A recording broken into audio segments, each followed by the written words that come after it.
Welcome to the I Can't Sleep podcast, where I read random articles from across the web to bore you to sleep with my soothing voice. I'm your host, Benjamin Boster, and today's episode is a collection of 2 Wikipedia articles. The first is Vegemite, and the second is Umami.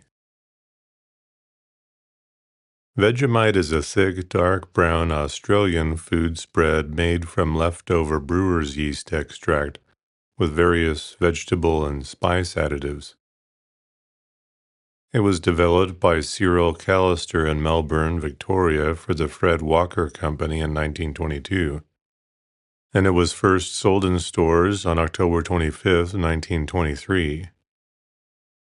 A spread for sandwiches, toast, crumpets, and cracker biscuits, as well as a filling for pastries, Vegemite is similar to British Marmite, New Zealand Marmite, Australian Bromide, Mighty Mite, Aussie Mite, German Vitam R, and Swiss Cenovus. Vegemite has a strong flavor. It is salty, slightly bitter, malty, and has an umami flavor similar to beef bouillon because it is rich in glutamates. It is low FODMAP, vegan, kosher, and halal. It is known for being high in B vitamins. Following the death of Fred Walker in 1935, the Vegemite brand came under the ownership of the American company Kraft Foods. However, in 2017, the brand returned to Australian ownership when the Bega Group purchased it alongside other assets from Mondelez International, formerly Kraft Foods Inc. In 1919, following the disruption of British Marmite imports after World War I, the Australian company Fred Walker and Company gave Cyril Callister the task of developing a spread from the used yeast being dumped by breweries. Callister had been hired by the chairman Fred Walker. He used autolysis to break down the yeast cells from waste obtained from the Carlton and United Brewery. Concentrating the clear liquid extract and blending with salt, celery, and onion extracts formed a sticky black paste. Following a competition to name the new spread with a prize pool, Vegemite was selected by Fred Walker's daughter Sheila, and it was registered as a trademark in Australia in 1919. The name of the person who coined the name is not known. Vegemite first appeared on the market in 1923 with advertising emphasizing the value of Vegemite to children's health, but it failed to sell well. Faced with growing competition from Marmite, from 1928 to 1935 the product was renamed Parwill to make use of the advertising slogan, Marmite but Parwill, a 2-step pun on the new name and that of its competitor. I.e., if ma, mother, might, then pa, father, will. This attempt to expand market share was unsuccessful and the name reverted to Vegemite, but it did not recover its lost market share. In 1925, Walker had established the Kraft Walker Cheese Company as a joint venture company with J.L. Kraft and Bros. To market processed cheese, and following the failure of Parwill, in 1935 he used the success of Kraft Walker cheese to promote Vegemite. Following the death of Walker in 1935, the Fred Walker Company was absorbed by Kraft Walker Cheese Company, a subsidiary of Kraft Company. In a 2-year campaign to promote sales, Vegemite was given away free with Kraft Walker cheese products with a coupon redemption, and this was followed by poetry competitions with imported American Pontiac cars being offered as prizes. Sales responded, and in 1939 Vegemite was officially endorsed by the British Medical Association as a rich source of B vitamins. Rationed in Australia during World War II, Vegemite was included in Australian Army rations and by the late 1940s was used in 9 out of 10 Australian homes. In April 1984, a 115-gram jar of Vegemite became the first product in Australia to be electronically scanned at a checkout. Vegemite is produced in Australia at their Port Melbourne manufacturing facility, which produces more than 22 million jars annually. Virtually unchanged from Callister's original recipe, Vegemite now far outsells Marmite and other similar spreads in Australia. The billionth jar of Vegemite was produced in October 2008. Vegemite was also produced in New Zealand for over 50 years, but as of August 2006, New Zealand production has ceased.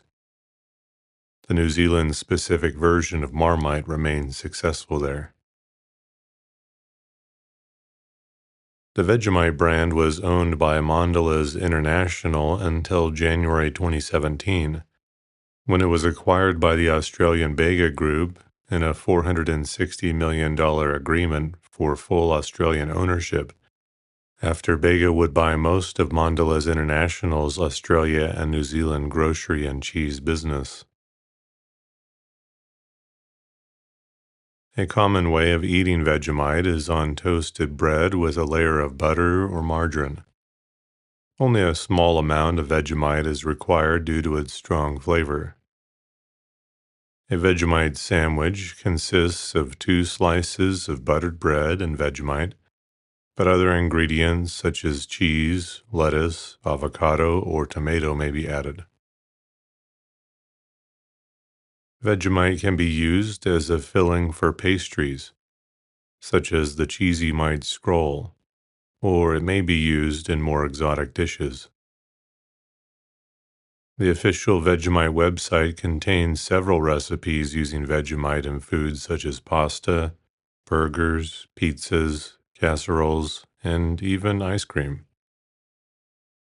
It is also suggested using Vegemite as an additive to soups or 2-minute noodles. Limited quantities of kosher Vegemite were first produced in the 1980s.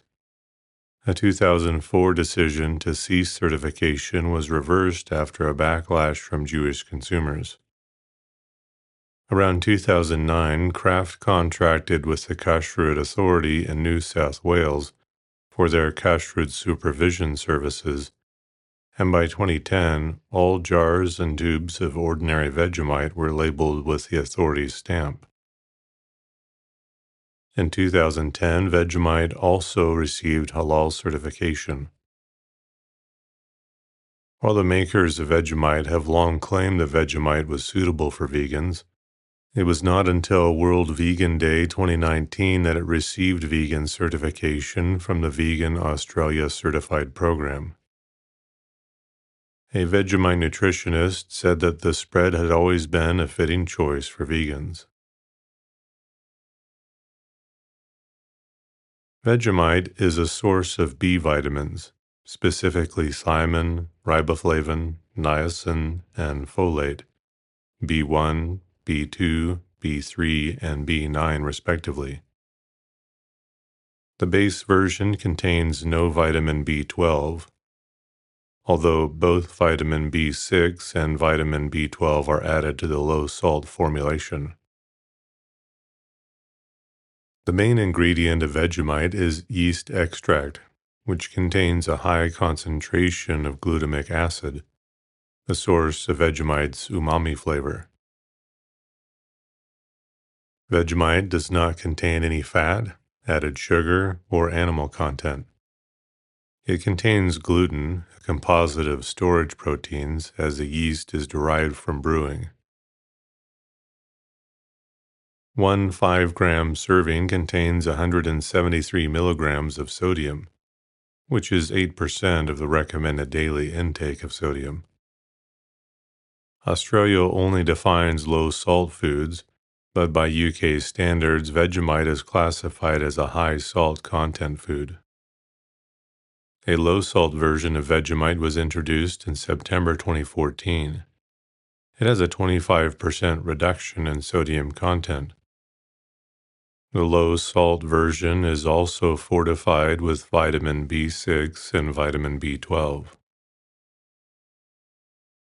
Originally promoted as a healthy food for children, during World War II, advertising emphasized its medicinal value. Vegemite fights with the men up north. If you are one of those who don't need Vegemite medicinally, then thousands of individuals are asking you to deny yourself of it for the time being. At the same time, Sister MacDonald insisted that Vegemite was essential for infant welfare in magazines. Later advertisements began to promote the importance of the B-complex vitamins to health. Vegemite's rise to popularity was helped by the marketing campaigns written by J. Walter Thompson Advertising that began in 1954. Using groups of smiling, healthy children singing a catchy jingle titled, "We're Happy Little Vegemites." Here are the words from the jingle. We're happy little Vegemites, as bright can be. We all enjoy our Vegemite for breakfast, lunch, and tea. Our mummies say we're growing stronger every single week because we love our Vegemite. We all adore our Vegemite. It puts a rose in every cheek. First aired on radio in 1954, the jingle was transferred to television in 1956. This advertising campaign continued until the late 1960s, but as it was targeted to children, it was discontinued in favor of ads promoting the product to all ages. In the late 1980s, the original black and white television commercial was remastered, partially colorized, and reintroduced. This commercial was to be broadcast periodically from 1991 to 2010. The two young twin girls who sang this advertising jingle were known as the Vegemite twins. In March 2007, Kraft announced that they were trying to trace the 8 original children from the campaign to celebrate the advertisement's 50th anniversary and to take part in a new campaign.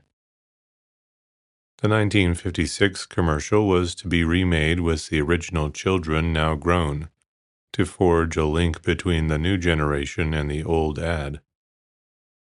The media took up the search on Kraft's behalf, with all 8 children identified in 8 days, and resulted in many TV specials and interviews in the Australian national media.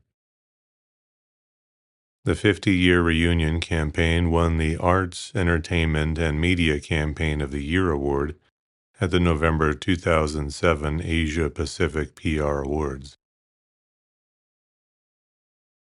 During the 1990s, Kraft released a product in Australia known as Vegemite Singles. It combined 2 of Kraft's major products, Kraft Singles and Vegemite, into one, thus creating Vegemite-flavored cheese. This extension of the Vegemite product line was an attempt by Kraft to capitalize on the enormous popularity of Vegemite and cheese sandwiches made by placing a slice of cheese into a Vegemite sandwich. Vegemite singles were later taken off the market. On the 13th of June 2009, Kraft released a new version of Vegemite. The formula combines Vegemite and Kraft cream cheese, spreads more easily, and has a considerably less salty and milder taste than the original. To coincide with the release of the new recipe, Kraft ran a competition to give the new flavor a name. The new name was announced during the broadcast of the 2009 AFL Grand Final as iSnack 2.0. The name was chosen by a panel of marketing and communication experts to appeal to a younger market, capitalizing on the popularity of Apple's iPod and iPhone. The choice immediately drew universal criticism and ridicule within Australia. Within days, opinion columns and social networking sites were flooded with derision and vitriol. And after only 4 days, Kraft released plans to abandon the iSnack name, admitting that it may have been a mistake. 2 days later, Kraft opened a new poll on its website, and the final name was announced on the 7th of October 2009 as Vegemite Cheesy Bite, with Kraft claiming that the name had received 36% of the 30,357 votes that were cast for a name option, or approximately 10,900 votes. It was noted that the popular suggestion Cheesy Mite, long associated with the popular Cheesy Mite scroll, was already trademarked by other organizations. The product has been renamed Vegemite and Cheese under Bega's ownership.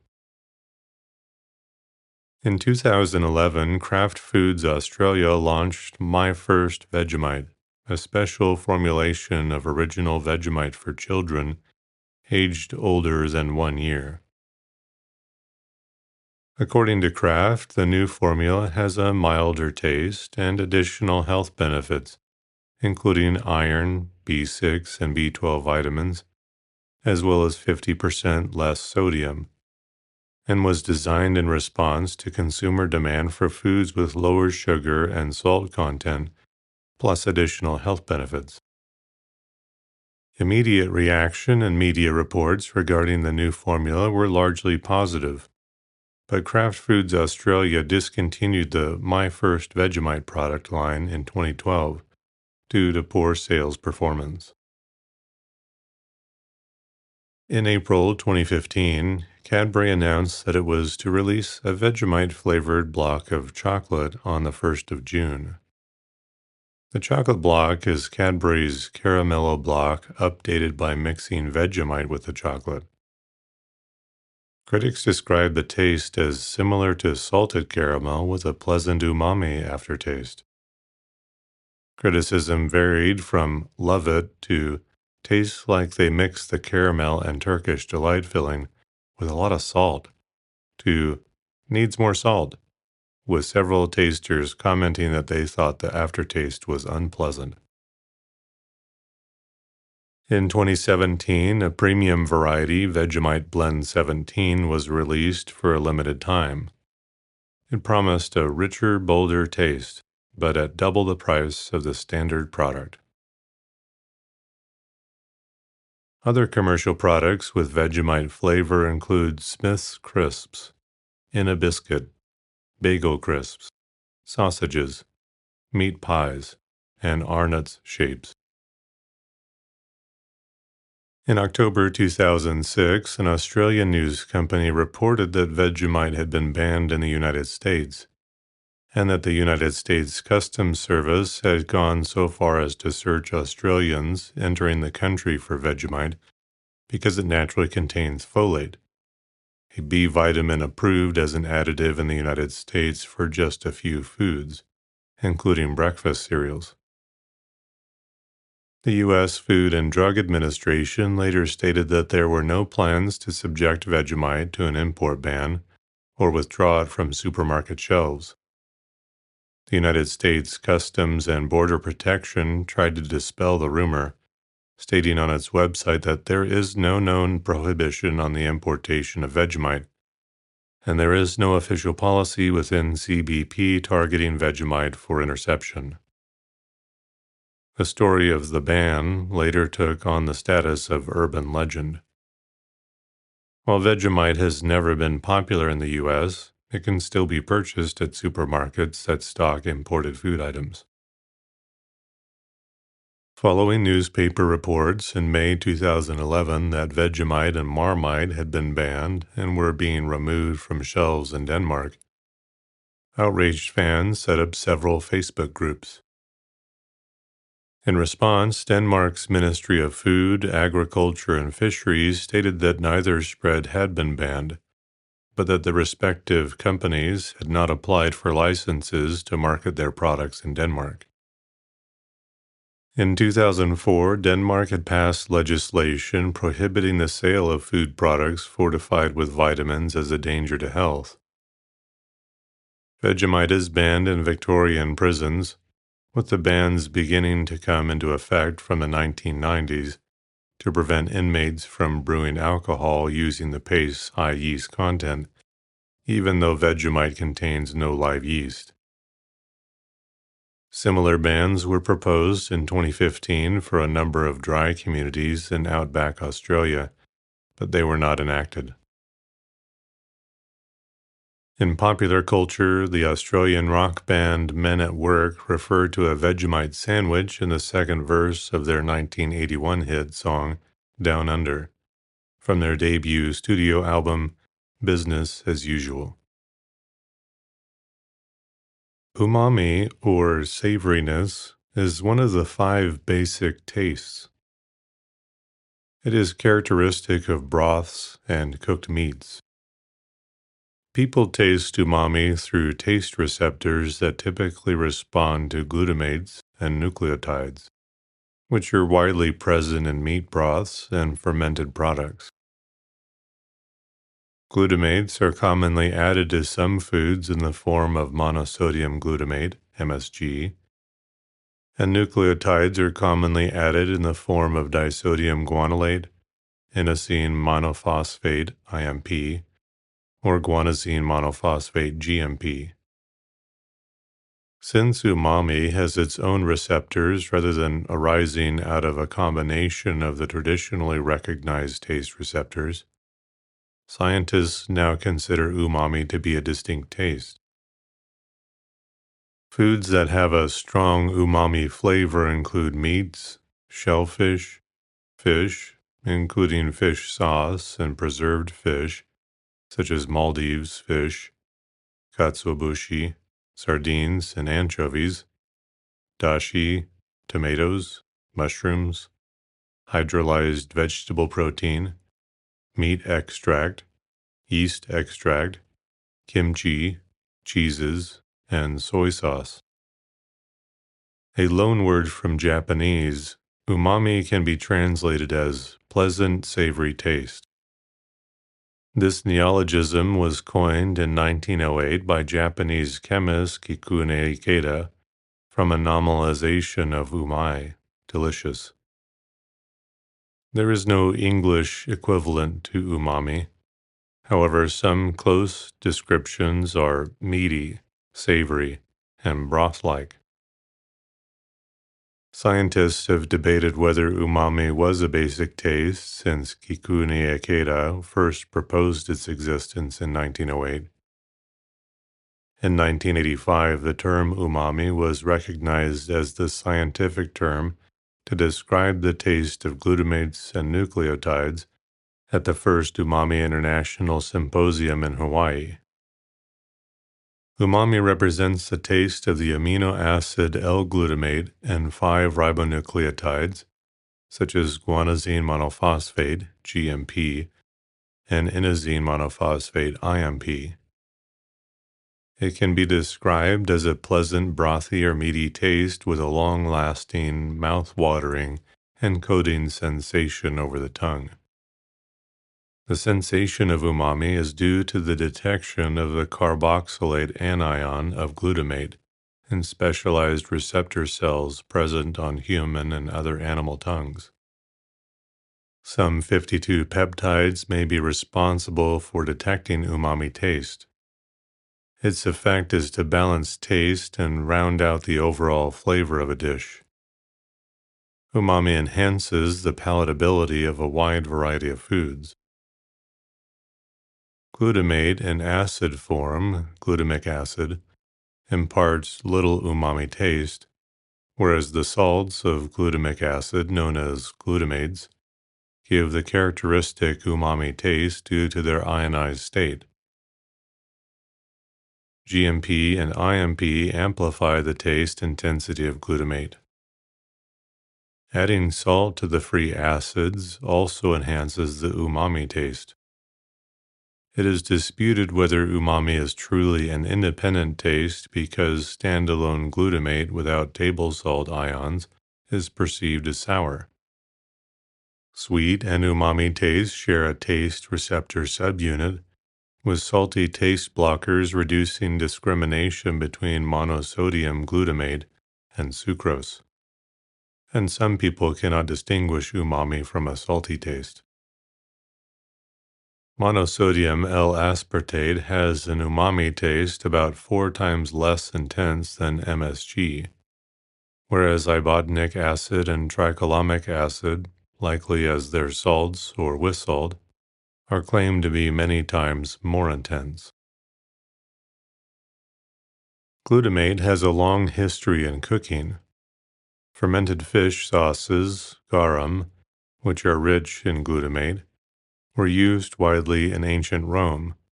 Fermented barley sauces, muri, rich in glutamate, were used in medieval Byzantine and Arab cuisine. And fermented fish sauces and soy sauces have histories going back to the 3rd century in China. Cheese varieties are rich in glutamate and umami flavor. In the late 1800s, Chef Auguste Escoffier, who opened restaurants in Paris and London, created meals that combined umami with salty, sour, sweet, and bitter tastes. However, he did not know the chemical source of this unique quality.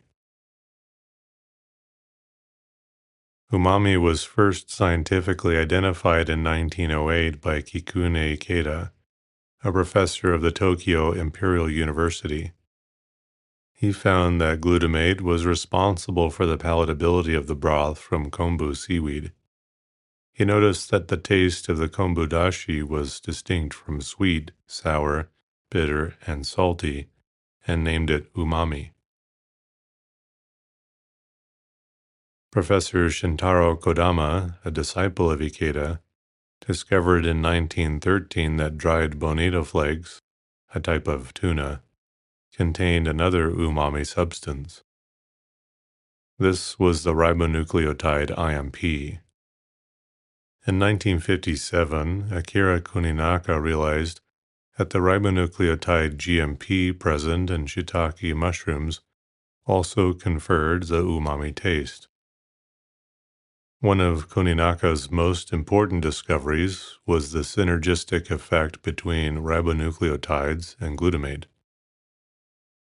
When foods rich in glutamate are combined with ingredients that have ribonucleotides, the resulting taste intensity is higher than would be expected from merely adding the intensity of the individual ingredients. This synergy of umami may help explain various classical food pairings. The Japanese make dashi with kombu seaweed and dried bonito flakes. The Chinese add Chinese leek and Chinese cabbage to chicken soup, as do Scots in the similar Scottish dish of kakaliki soup, and Italians grate the Parmigiano Reggiano cheese on a variety of different dishes. Umami has a mild but lasting aftertaste associated with salivation and a sensation of furriness on the tongue, stimulating the throat, the roof, and the back of the mouth. By itself, umami is not palatable, but it makes a great variety of foods pleasant, especially in the presence of a matching aroma. Like other basic tastes, umami is pleasant only within a relatively narrow concentration range. The optimum umami taste depends also on the amount of salt, and at the same time, low-salt foods can maintain a satisfactory taste with the appropriate amount of umami. One study showed that ratings of pleasantness, taste intensity, and ideal saltiness of low-salt soups were greater when the soup contained umami, whereas low-salt soups without umami were less pleasant. Another study demonstrated that using fish sauce as a source of umami could reduce the need for salt by 10 to 25% to flavor such foods as chicken broth, tomato sauce, or coconut curry while maintaining overall taste intensity. Some population groups, such as the elderly, may benefit from umami taste because their taste and smell sensitivity may be impaired by age and medication. The loss of taste and smell can contribute to poor nutrition, increasing their risk of disease. Some evidence exists to show umami not only stimulates appetite, but also may contribute to satiety. Many foods are rich in amino acids and nucleotides imparting umami. Naturally occurring glutamate can be found in meats and vegetables. Inosine, IMP, comes primarily from meats and guanosine, GMP, from vegetables. Mushrooms, especially dried shiitake, are rich sources of umami flavor from guanylate. Smoked or fermented fish are high in inosinate, and shellfish in adenylate. Protein in food is tasteless. However, processes such as fermentation, curing, or heat treatment release glutamate and other amino acids. Since all umami taste compounds are sodium salts, the perceptual differentiation of salty and umami tastes has been difficult in taste tests, and studies have found as much as 27% of certain populations may be umami hypotasters. Furthermore, single glutamate with no table salt ions elicits sour taste, and in psychophysical tests, sodium or potassium salt cations seem to be required to produce a perceptible umami taste. If umami doesn't have perceptual independence, it could be classified with other tastes like fat, carbohydrate, metallic, and calcium, which can be perceived at high concentrations but may not offer a prominent taste experience.